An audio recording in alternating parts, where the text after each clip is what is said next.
Welcome to the Best 5-Minute Wine Podcast. I'm your host, Forrest Kelly.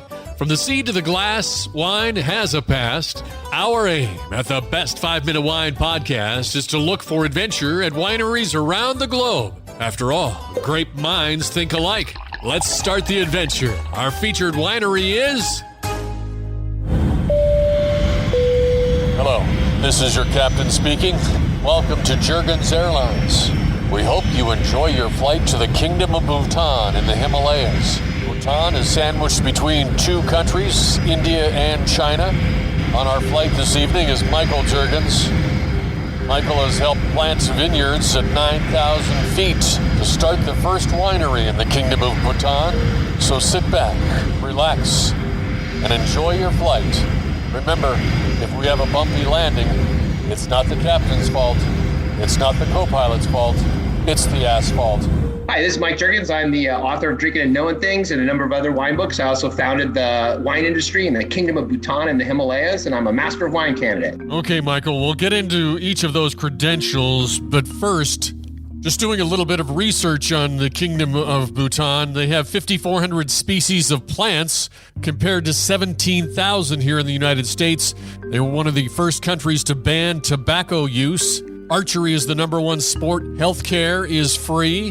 Where was the inspiration? What did the inspiration come from to start producing wine in Bhutan? Well, I had traveled all around the world visiting all the other global wine regions as part of trying to pursue my Master of Wine qualification. And when I went to Bhutan to run a marathon, it just looked like the kind of place that should have vineyards. You just had these magnificent terrace slopes with these beautiful crops. Everything I ate was like the best whatever I've eaten, the best cucumber, the best carrot, like everything was just spectacularly good. And so that to me led me to believe that they had vineyards somewhere. So I asked everybody, where are the vineyards? And it turned out they didn't have any. And so I kind of said, you guys need to do this like starting now. And they listened.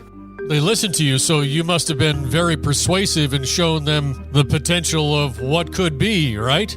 Because Bhutan is, looking at a map and imagining the Himalayas, this isn't going to be a main thoroughfare for trade. Bhutan is pretty isolated in the Himalayas, and so it remained pretty much on its own until like the 1970s. They just didn't have any Western influence. The Silk Road never went through there. And so vinifera never got planted there. The Roman army never reached that far. The Silk Road didn't go through it. So I don't think it was a function of there wasn't, a desire to have it or to avoid it. I think it never got there. And even today, the country really monitors who can go into the country. They don't want to overburden it with tourism. There just hasn't been a lot of Western influence in there. And it just took some stupid guy like me asking dumb questions like, where are the vineyards? And they sort of said, we hadn't thought about that. So it wasn't that this had never been broached before. It just was, I think I happened to be in the right place at the right time where the country was a little bit more open to trying to make this work. How about the residents and the culture? Do they drink wine? There's actually a really big wine culture there, but it's all around rice wine.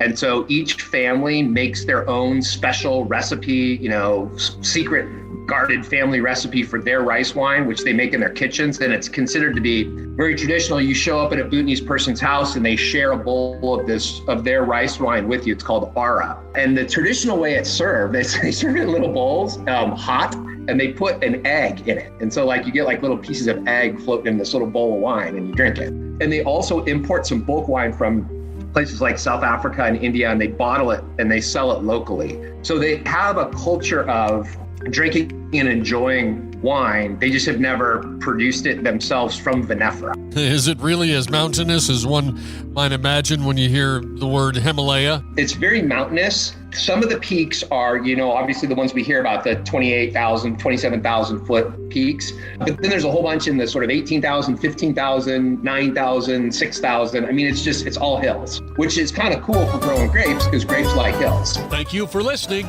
I'm Forrest Kelly.